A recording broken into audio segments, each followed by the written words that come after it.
Hi guys, welcome back. And we've now finished plant and animal tissue. That was module 5. We're going on to the next module. This is module 6, and it's all about biotechnology and indigenous knowledge. Basically, how we take the animals and the plant information and use it to our benefit using science and what we did in the past. Okay, so that is biotechnology. All right, so at the end of this particular lesson, we want to know, how do medical technologies, what happens? How do we do vaccines? Very big thing now with COVID, and examples of the different products. Okay, what is medical biotechnology? Okay, it is a special technique that manipulates biological cells. So we take the biological cell, and as we learned in chemistry of life, it's all made up of atoms. Now, that particular combination of atoms, which gives you your compound, we manipulate that compound almost like GMO, and we manipulate it to be a better compound than it is at the moment for our benefit. All right. And we use tissues. We know what they have, more than one cell.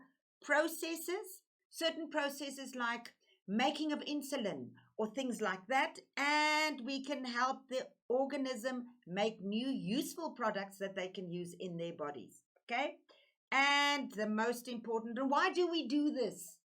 To make us survive, to make us live the best life we can while we are on this planet. All right, so let's look at the different medical biotechnology methods and what we make, the products. We know from chemistry you take reactants and you make a product. So now, what are the reactants? What do we use? What are the ingredients we use that are biological of nature? So they could be organic with C's and H's and O, and they form a product that we normally would not get formed in nature by itself, but it's not harmful because we've actually bypassed nature, and then this product helps the whole of nature work better. Okay, products would be things like blood transfusions. Now, blood transfusions we know is a big deal. We'll get to that now. Vaccinations and immunity on everybody's lips, as every advert says. Antibiotics. Make sure that all the bacteria in your body can hopefully be subsided. Insulin, those with diabetes, we can help them so that they can form the insulin so that you can get your glucose changing into glycogen, as we discussed when we were doing our carbohydrates. Skin grafts, burns, injuries, so that you can fix your skin. In stem cell research, we know that stem cells are baby animal cells, like your meristematic cells or baby plant cells. So your baby animal cells or your initial animal cells, which are your stem cells, should also be able to become anything. They differentiate into anything.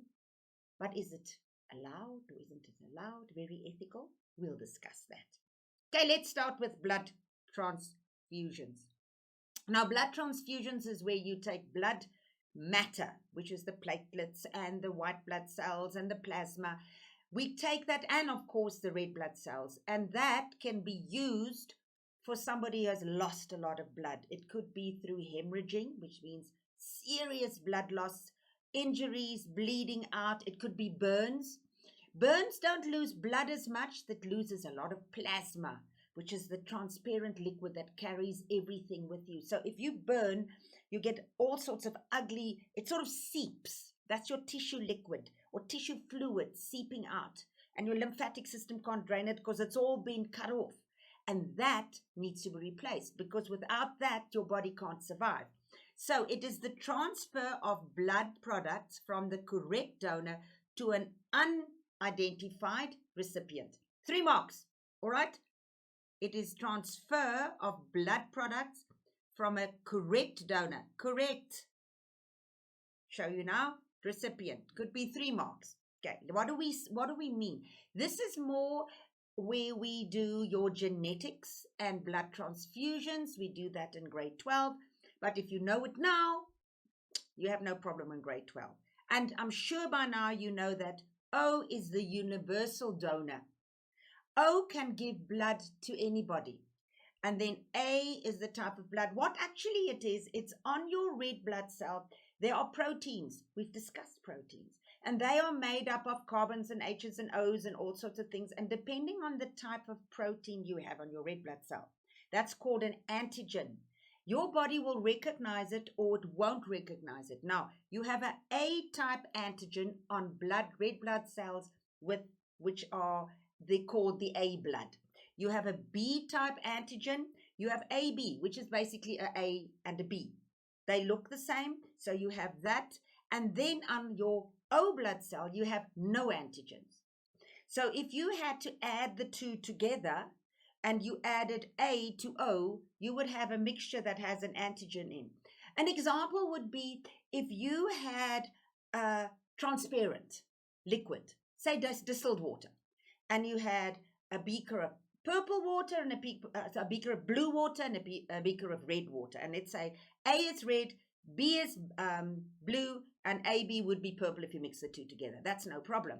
But if you had to add A or B or AB to O, it would change the color slightly. And that is a problem. It causes agglutination. The red blood cells all clump together, and then they can't get through the veins, and we have a problem. Your recipient, O, donor can, however, give it to everybody. So if you took transparent and you poured it in the red and to the blue and to the purple, it will just dilute it slightly, but you will still have the normal plasma would be able to carry along. Because when you take your blood, you have your plasma and your red blood cells. So if you mix it all, you'll have a few red blood cells, but the plasma and your platelets and everything could be mixed into A, B, and O. So O can give to everybody. When we have a problem with a recipient, O can only discuss it, but AB could be the universal recipient or the universal recipient. Okay, so what we do with blood, how does that work with medical? It means we are taking what normally would not happen. Normally humans wouldn't be pouring blood from one to the other to keep them alive. But we have developed a technique where we can take products, which are biological products, and give them to another organism in order to keep them alive. So that is manipulating the biological product to the benefit of another person. Okay, the next one will be vaccines, and that we know is where you take the organism that's causing the problem, be it a bacteria or be it you've got your bacteria or your viruses, and we then take a vaccine. A vaccine is where you take the proteins. Remember, your body, when a baddie comes in, your body recognizes the antigens on that baddie as something it doesn't know. So when it recognizes the antigens, it forms a product that your white blood cells literally eat it up or grabs it. Now we need that antigen to be in your body but not causing harm. It mustn't give off toxins or something. So what a vaccine effectively, you've got different types of vaccines, but the vaccine is basically a dead protein. Some of them aren't dead because if you kill their proteins, they denature. Remember what we learned about proteins, like a boiled egg? It's not the same thing. But if you can get that protein so that it doesn't make a friend, it doesn't replicate itself, your body can recognize it as a baddie, your body can kill it, and in its memory, no, next time round, it's not going to survive. If a real one comes in. That's basically what vaccines do. So we stimulate your body to produce an antibody. Now your antibody attacks the antigen on the foreigner. So the foreign body would be your bacteria or your virus or even a pollen or anything like that. So it stimulates your body to build an immunity against it without having had you get sick in the first place. Okay, so that's good. The next one is an antibiotic, which we know. Antibiotic does the same thing. You end up coming into your body and it helps you kill. If you take an antibiotic, it's like a hired soldier, like a mission, like a mercenary. It comes in and it attacks on behalf of the white blood cells, your bacteria, because it recognizes the antigen on the bacteria. And it is one biological system. So you take a fungus, the Aspergillus, which forms penicillin. That fungus actually releases toxins which kills a bacteria.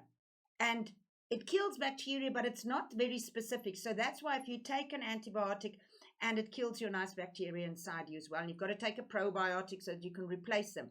But an antibiotic doesn't attack your blood cells or your body cells.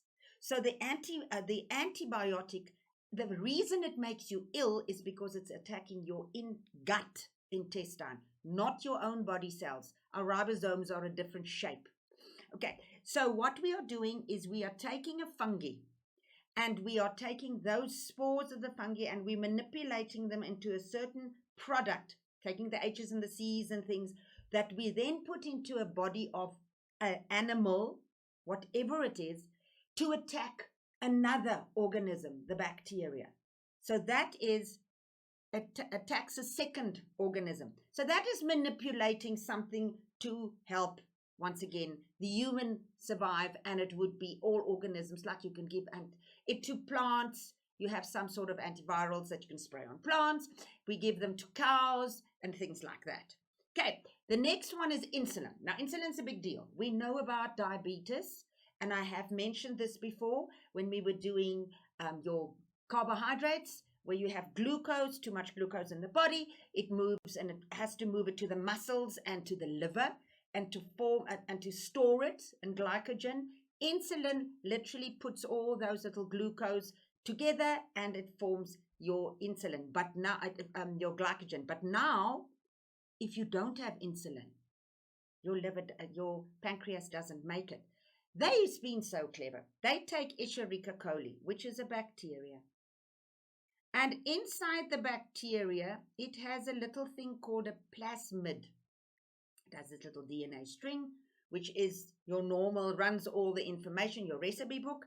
And your plasmid is the instructions of how to do everyday stuff. And they put, and I'm going to use, say, an orange pen for now. And they put inside this DNA string, or this plasmid of your Escherichia coli, they add a piece of DNA they got from a person that can make insulin. So that bit is added into the Escherichia coli, and it's called recombinant. And it is now a recombinant cell. This is matric work, but it makes much more sense if you understand it. Then, once they've added it to it, they have a special way of adding. This little poor old little E. coli is set forth in a petri dish to go and make a friend. And in the process of making a friend, it takes the information along. And while it's working, part of all the stuff it does, normal household cleaning, it makes insulin. And it releases the insulin. And then the humans or your lab people, they are humans, would collect the insulin and purify the insulin that this one is making as a byproduct. But it's now been sort of manipulated and blackmailed into making us insulin. And that insulin is then used and given to people who do not have, especially normally the type A or the type 1 diabetes people. So we have taken a bacteria, turned its DNA on its head, made it literally make insulin as a byproduct. Then normally insulin was made from, they used cows and they used horses, but now they are using literally bacteria. It's much cheaper. You stick it in a petri dish. And then that insulin is purified, so you don't need any of the bits and pieces of E. coli, because E. coli can cause a lot of diarrhea. We all know that it's a baddie. But it's normally in your body for certain reasons, as long as it's not too much of it. That is manipulating one particular organism to the benefit of another one. Then the last bit we have here are your skin grafts, is where you literally take a piece of skin and they grow it also on a petri dish. And then once it's grown a bit, or tissue, they can take a bit of it and they can put it on to this, literally the damage that's been done, that's burnt. Or they can literally take it off the top of the thigh. It's usually the thigh or the inner thigh where you don't see it that often. They can take some skin. It shouldn't reject the skin because it recognizes itself. and it can be grown. They do the same when they grow heart tissue or for heart valves. And that is a skin graft where they use the body's own cells to regrow damaged or skin. So it is literally, once again, manipulating nature, because your body will not be able to fix this by itself. You need something from outside. So it's manipulating nature by using biological products, manipulating them to our own benefit. Okay, so let's look at the last. This is the big deal. As I mentioned, stem cell research, it's very ethical. It's from your bone marrow. If you take, for example, if you've got leukemia or certain cancers, they will take bone marrow and they will research it, because you can get stem cells that you can replace the bone marrow so that it can grow. But where do we get these stem cells? They can either be from umbilical cords or sometimes from fetuses.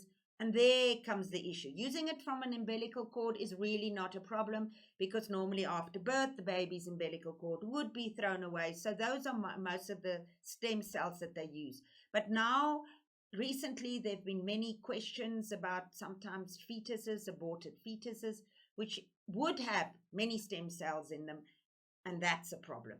And then your umbilical cord, what they mean preserved for future, what people also have done, if you have the capability, is they take the umbilical cord and the placenta of the baby when it's born, and they literally freeze it.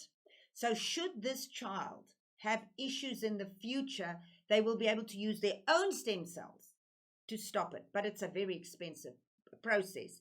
And then neurological problems, they use stem cells. That's neurological problems would be something like you've been paralyzed or you've got Parkinson's or something like that. That if you can replace the cell that's not working, we will be discussing nerves, I think, in the next section. And then you will understand how, with a problem, if you can, nerves that aren't replaced, the working of the nerve isn't right. And if we can get a cell that works, that will help. So let's look at some of our biological terms. Biotechnology. Now, these biological terms are ones you will give the definition of, and please know the right terminology. Okay, it's the use, biotechnology is the use of biological organisms and processes to make new useful products. That could count 3.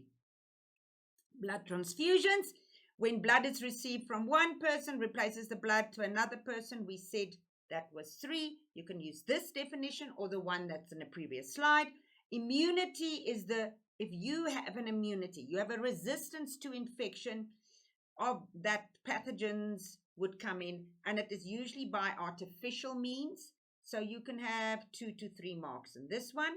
If we look at a vaccine, and everybody knows and has heard of it, it is a preparation made from a weakened or dead form of the disease. Please, people, weakened or dead. I mentioned that some are weakened, but some need to be dead because they are so active that if they slightly weakened, they can still replicate themselves and cause damage. But some of them, if you don't leave them slightly alive, they change their protein, because everything's proteins. We have like eggs, and when you've got boiled an egg, you cannot get any functionality out of it, causing microorganisms or toxins to give people to prevent them from getting that disease. Please, that's about 4 marks. Please make sure you understand the terminology. What I suggest you do is write literally the sentence down, learn it like a parrot, and then go through the terms so that you understand the words. Then afterwards, the parrot learning won't help, or it won't be necessary, but you understand it because they really, really do ask you these specific things. Because most people can learn things like a parrot, but you don't understand what you're saying. All right. Antibiotics, substances that kill or prevent the growth of bacteria. All right. So go through the different biological terms. Make sure you understand why we are doing medical biotechnology, and I'll see you in the next lesson. Thank you very much. Bye.